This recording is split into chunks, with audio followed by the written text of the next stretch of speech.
есть такое понятие, как индекс человеческого развития. Это индекс, который принят в мире в нашем, среди многих стран. Вот, например, в 2015 году 188 стран были продиагностированы на оценку достижений в развитии человека.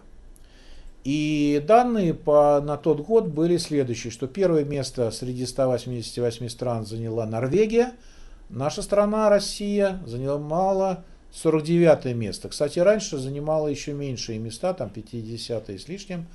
Вот сейчас, можно сказать, немножко поднялась, но вот все равно уровень вы видите, да, то есть никакая здесь не пятерка, не тройка, не десятка, а вот 49 у нас место по отношению к развитию человека. Это очень, на самом деле, низковато. Мы можем, конечно, гордиться собой, но вот предмет гордости был бы, если мы были бы хотя бы там в первой десятке стран. То есть это означает, что человек у нас, к сожалению, не учитывается в достаточной мере.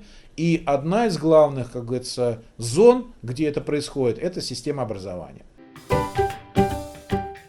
Наша сегодняшняя система образования в России не человекосообразна. Это я ответственно заявляю, исходя из результатов анализа и собственных, и других. Значит, как с этим жить? Можно, конечно, кто-то с этим не согласится, но доказательства есть. И вот примеры, когда ученик уходит с экзамена, который, казалось бы, осчастливленный идти и защитить свои результаты своего образования, потому что они твои. Да, раз они не твои, поэтому он уходит. Он показывает, что здесь нет ничего его. Это все чужое для него. И поэтому как бы ему не нужно. Это ему навязано. Даже, может, кто-то бодро это навязал и даже сказал, что это ему надо, а ему это на самом деле не надо. Он здесь не учитывает, он здесь не учится.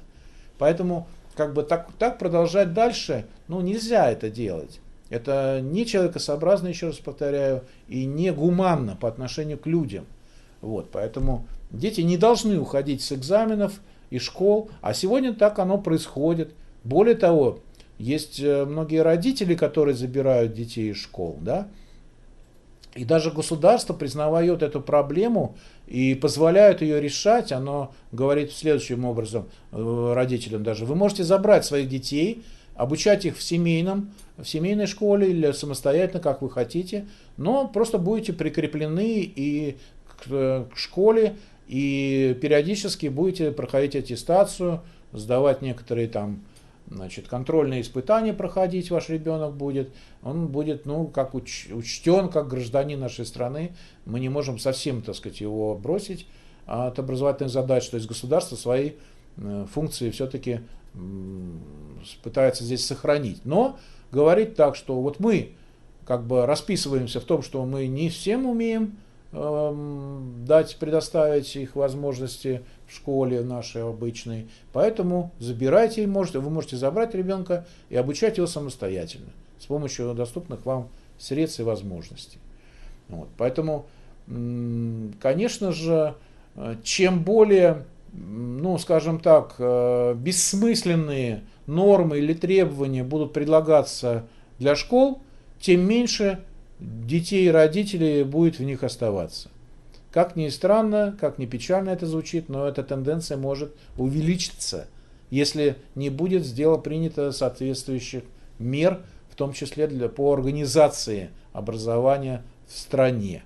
И пока мы вот сегодня видим чисто формальные некоторые действия, например, там министерство разделилось, не само разделилось, а его правительство наше разделило на Министерство просвещения, на Министерство высшего образования и науки.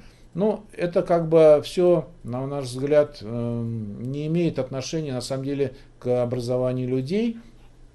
Это все имеет отношение к деятельности чиновников, работников этих министерств. На мой взгляд, лучше уделять внимание не делением министерства, а все-таки решению проблем, например, отчуждения образования от детей.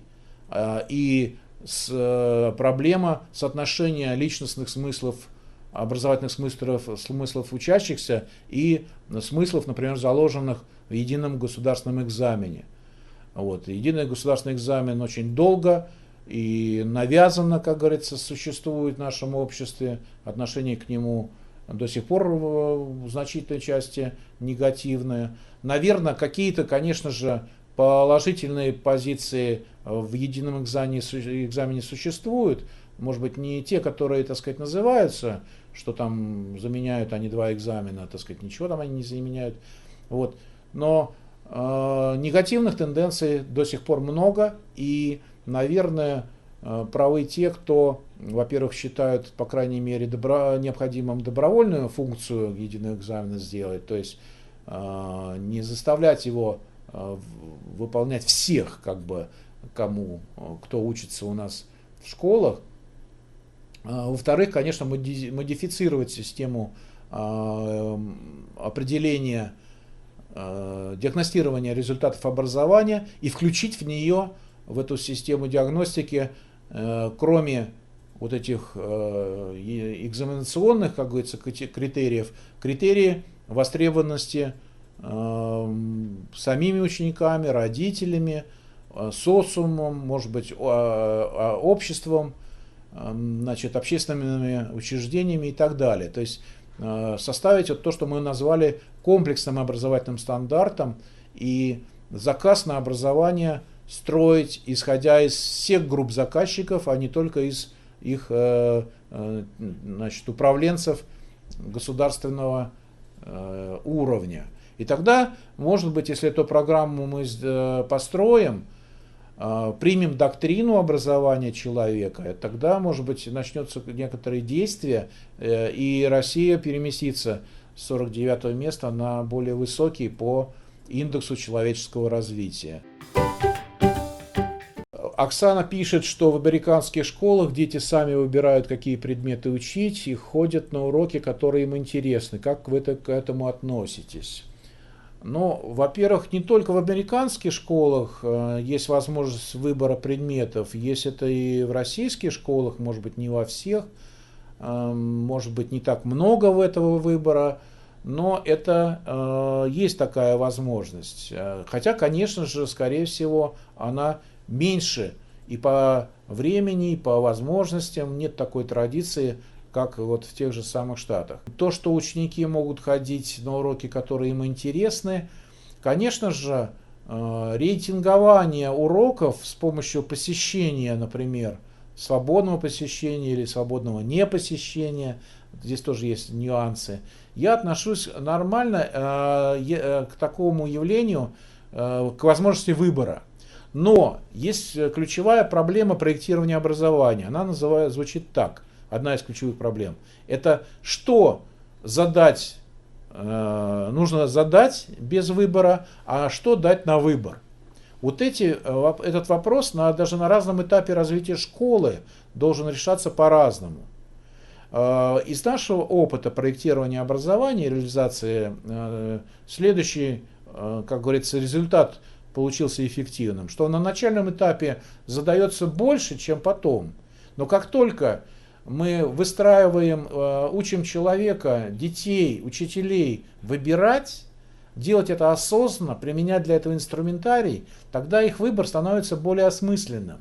Если просто сказать сейчас там ходи или не ходи на уроки, или там выбирай, не выбирай предметы, будет просто гвалт, шум и бардак, я извиняюсь за термин такой, но это означает, что не применялась законы инноватики, а инноватика это наука о том, как разрабатывать и внедрять новшества, да? То есть любое изменение в системе образования это есть новшество, новация. Это не всегда хорошо, кстати. То есть некоторые инновации могут отрицательно повлиять на образование в школе или там у ребенка. Поэтому эти вещи нужно просчитывать. И поэтому мы не можем просто взять, даже, например, съездив в американскую школу, увидев, как там хорошо этот выбор, да, работает. Если вы попробует в нашей школе кто-то сразу же это применить, да, у него может, скорее всего, ничего не получится. То есть сеять кукурузу там, где она, так сказать, растет хорошо, она вырастет, а вот у нас некоторые, так сказать, до сих пор пытаются это делать, сажают кукурузу, значит, применяют какие-то западные, так сказать, болонские или прочие, так сказать, западные технологии и думают, что это у нас пройдет хорошо. Не всегда это проходит, к сожалению, часто обратные результаты. Вот, поэтому все это нужно делать профессионально, проектировать. И вот министерству надо бы заниматься не сменой вывесок, а как раз именно проектированием изменений в системе образования. Но для этого сначала определить вектор, куда мы идем. Вот. А то получается чуть ли не мы все идем к сдаче ЕГЭ. Он никому не нужен, оказывается, потом. А мы зачем-то тратим на это силы, время, энергию и других заставляем это. То есть, может быть, действительно лучше поставить задачу увеличить индекс человеческого развития у нас в стране через систему образования. Вот это была бы достойная гуманная задача. И рейтинг там не 5 вузов, значит, чтобы они вошли в какую-то у нас там в сотню ведущих в мире, а лучше вот нашу всю Россию переместить на 10 место в индексе человеческого развития. То есть приоритеты, к сожалению, сегодня не проработаны в политике образовательной. Поэтому дело здесь даже не в том, что где-то в американских школах или в каких-либо других школах, в той же Норвегии, кстати, происходит образовательный процесс как-то по-другому. Изучать это нужно, но ни в коем случае это не должно быть переносом, тем более не бездумным. Да? Ничего, кроме отрицательных результатов, такой перенос даже из хорошей школы не даст. Вот. Нужно изучать свой опыт и анализировать, что происходит. Потому что у нас происходит далеко не всегда обоснованные с позиции человекосообразности изменения в образовании. Это касается многих факторов. В том числе, там, например, укрупнение школ, которое не факт, что как бы полезно детям. Оно, может быть, экономит бюджет за счет там, соединения ставок или там еще чего-то. Но то, что это улучшает образование детей, не факт. Дальше, вот это сегодняшняя, я бы так сказал, даже оголтелая цифровизация, которая, так скажем, задается, а иногда и навязывается экономистами, то есть которые что хотят? Они хотят заработать, они хотят, так сказать, чтобы люди освоили побыстрее цифровые технологии. Зачем? Чтобы на этих технологиях, так сказать, вести деятельность, понятная на самом деле бизнес-задача, но образование это работает не для экономики. То есть вот с наших позиций идеологических не образование для экономики, а наоборот экономика у нас для образования должна быть. То есть все перевернуть надо, вектор. А посмотрите, почитайте, сегодня даже такие прямо доклады везде, что образование для экономики. Это что мы, получается, готовим значит, какой-то горючий материал, что ли, для экономической печки? Зачем это надо? То есть у нас люди важнее должны быть. Вот президент сказал, слушайте, что он сказал, вы выполняйте, уважаемые чиновники. Это я вам говорю сейчас, если они услышат. Так вот, речь идет о том, что не просто у других стран применять технологию, а выращивать те технологии, которые помогут нашим детям обрести себя, реализовать себя. И они тогда, кстати, будут поднимать, будучи уже взрослыми, и экономику, и машиностроение, и другие отрасли. И, может быть, с нефтяной иглы помогут слезть в нашей стране, или там нефтегазовые иглы. Да? И действительно у нас появятся и свои автомобили, и свои там смартфоны, свое производство. Понимаете? То есть почему этого нету ничего? Да потому что вот человеческий потенциал не раскрыт. Просто школа запрещает людям развиваться. Получается, как ни странно, вот именно так. И, естественно, с этим надо что-то делать. Но ни в коем случае не камуфлировать это, что как будто все в порядке. Не все в порядке в нашем королевстве. Надо наводить этот порядок каким-то образом. Начинать это с себя. Ждать, пока кто-то другой, там очередной министр это сделает, наверное, тоже не стоит. Вот конкретно учитель, вот ты и можешь влиять на изменение этой ситуации.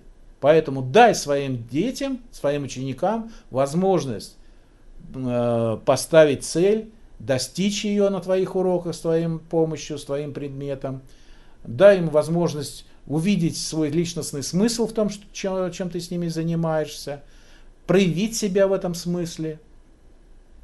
Помоги им отследить свою траекторию, оцени их собственные достижения. Вот это и будет твой конкретный реальный вклад. То есть не надо ждать, пока кто-то придет и изменит всю систему. Она меняется вот благодаря в том числе усилиям каждого учителя, родителя в том числе. Лариса пишет, весь год навязывают московскую электронную школу. Все завязали в единый контент с электронным журналом.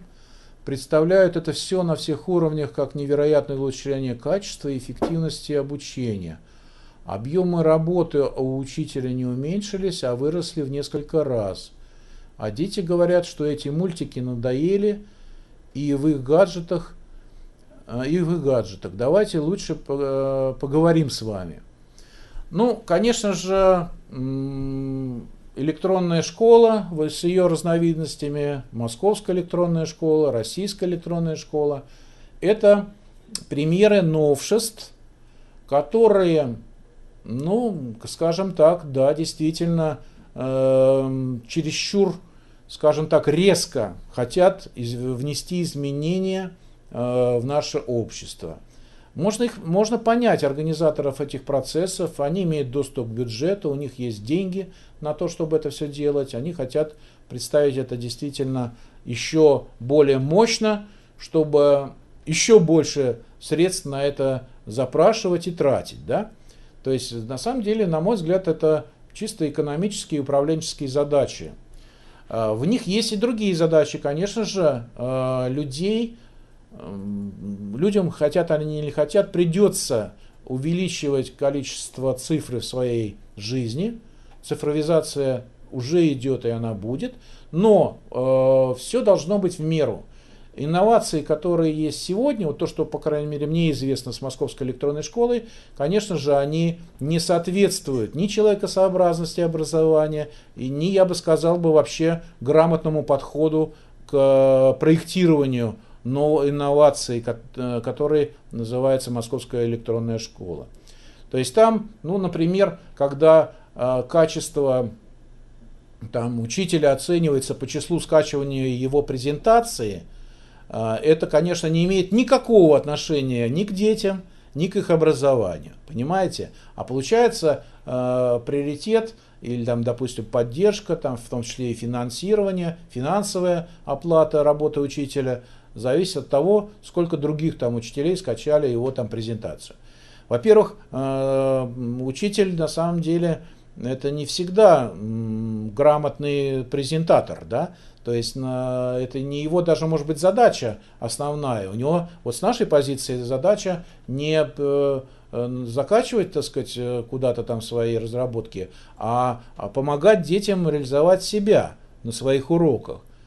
Для этого, конечно, можно и нужно использовать презентации, но он не должен, как говорится, работать за других.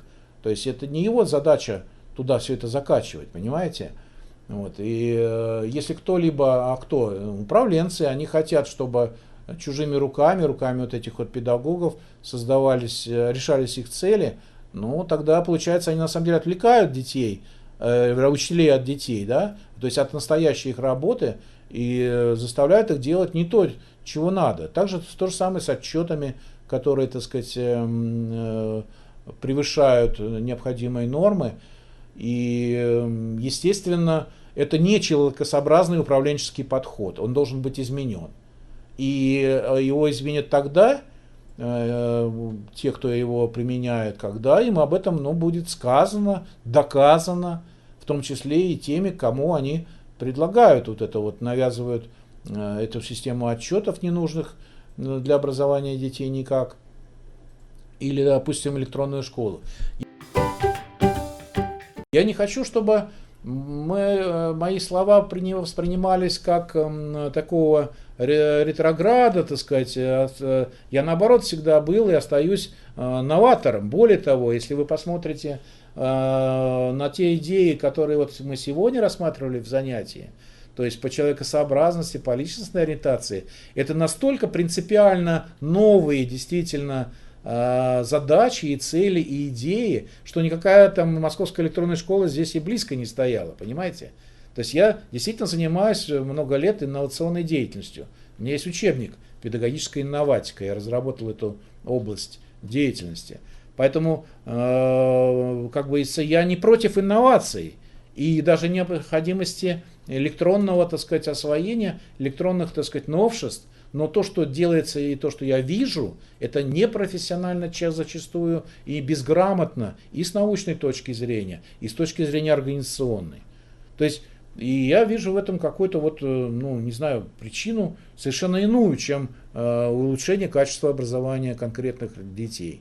То есть считаю, что нужно серьезно обратить внимание на обоснование, на привлечение специалистов. Вы ведь понимаете, что получается? Вот та же самое московское образование, то, что я как бы вижу.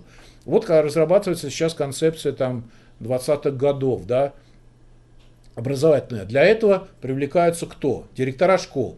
Ну, простите, директор школы это очень важная и нужная специальность, профессия, можно сказать, но он не является проектировщиком образования.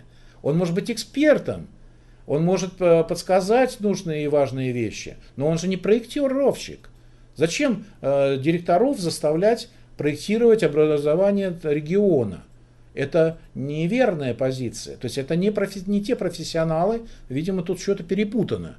Вот. Если они как бы ходят на совещания в министерство, там, департамент образования, это не значит, что они будут и разрабатывать хорошо и качественно. Вряд ли это получится. То есть я бы здесь вот как бы, ну, это решать чиновникам, руководителям, но я считаю, что сапожник должен сапоги должен точить сапожник, да? То есть директор школы должен управлять организацией, образованием в своей школе, организовывать это и все. Но разрабатывать концепцию регионального образования должен специалист по региональному образованию. Да? Если такого специалиста нет, значит надо его готовить. Если его не готовили, не подготовили, ну, не знаю, из-за рубежа выписывать. Вместо футболистов, например, закупить специалистов в области образования и пригласить их хотя бы на какой-то срок для проектирования развития образования с нашей помощью сторонних специалистов. То есть в любом случае нужно как-то грамотно подходить. То есть сегодняшние чиновники, что у них? Они отодвигают, наоборот, профессионалов. То есть даже есть такие люди, которые способны решать задачи вот, проектирования, но им не дается такой возможности. А дается возможность тем, кто вот, подчиненный, например, директора школ и так далее. То есть это, наверное, не самый лучший подход для того, чтобы улучшать образование. А то, что цифровой контент, да, нужен, и он свое место должен занять, но без какой-то так сказать, навязывающий, как говорится, или вот как происходит бездумный, да, внедрение, ну, наверное, это как бы не требуется, не должно быть такого. Вот. А образование это еще и общение вот, для многих случаев, и поэтому для детей действительно общение не только через гаджеты нужно, оно и невербальное нужно, и даже там, как говорится, чувствовать других людей необходимо, ощущать. То есть я считаю, что здесь нужно аккуратнее, так сказать, организовывать процессы, которые связаны с электронными, цифровыми аспектами изменения содержания образования. Еще, Андрей Викторович, дайте ссылки журнала, чтобы попробовать прислать свою статью с собственным видением того, что происходит в школьном образовании с точки зрения низшего звена, школьного учителя. Ну, я бы не согласился, Лариса, что школьный учитель низшее звено. Я бы так сказал, как раз именно школьный учитель это высшее звено. Почему? Потому что он ближе всех к ученику. Понимаете? Он выше всех по отношению к ученику. И поэтому надо себя туда и поставить, как наши классики говорили, учитель должен стоять на той высоте, которой он достоин. И он именно там и находится. А вот те, кто занимается суетой вместо управления образованием, вот они как раз и есть низшее звено, хотя могут занимать другие должности какие-то. Да? Учитель есть основной источник, основной, как говорится, помощник образования детей. Это во-первых. Во-вторых, значит, насчет ссылок журнала. Ну, вы их можете найти сами. Я вот назвал журнал, он называется EIDAS. Вот вы наберите, вы можете найти eidas.ru, сайт центра EIDAS, там есть в меню журнал. Вот там можно найти, так сказать, ссылки, как подготовить статью для журнала. Журнал EIDAS, он входит в РИНЦ, то есть Российский индекс научного цитирования. Это журнал, имеющий свою большую, как говорится, историю. Он уже с 1998 года работает.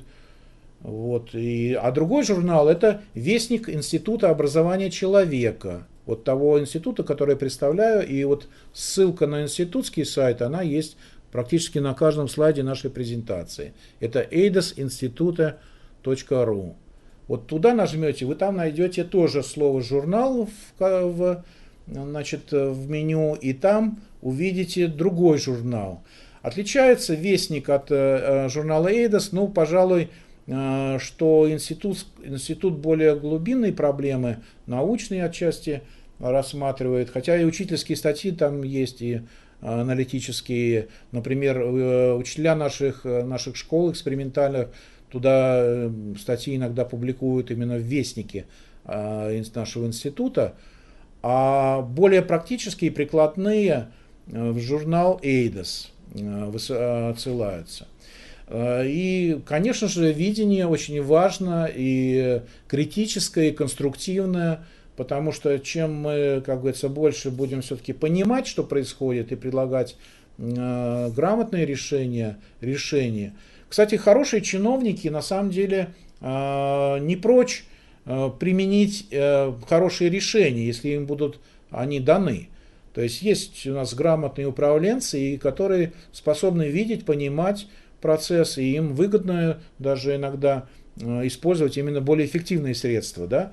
Поэтому им, может быть, не так выгодно за это платить деньги кому-то, да, не хотят они это, может, не всегда хотят, а просто получить, как говорится, рекомендации и использовать их. Мы не раз обнаруживали, что это происходит.